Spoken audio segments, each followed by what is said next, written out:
Ne t'enorgueillis pas de ta réussite.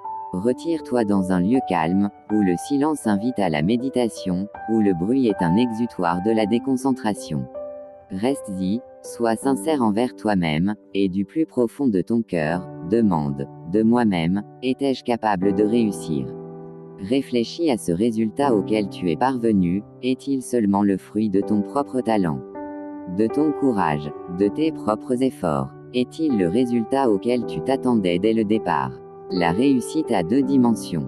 1. Spirituelle, la part de Dieu.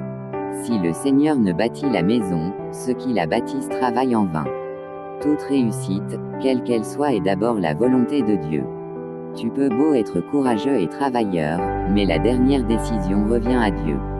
Des fois, c'est au sein d'incertitudes, quand toute confiance semble être perdue, que Dieu agit dans ta vie.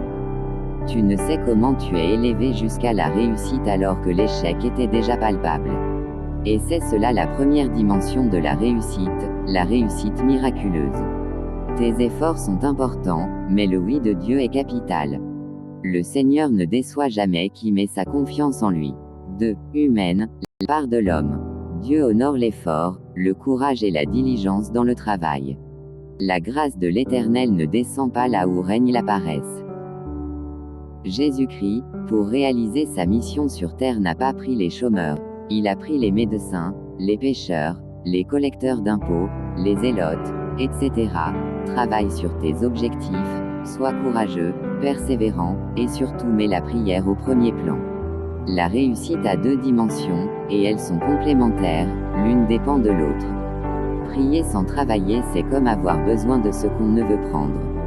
Travailler sans prier, c'est comme bâtir un avenir sans lendemain. Si l'objectif est un rêve avec une date limite, alors que Dieu mette sa main sur tes objectifs, qu'il bénisse tes efforts afin que tu atteignes tes objectifs.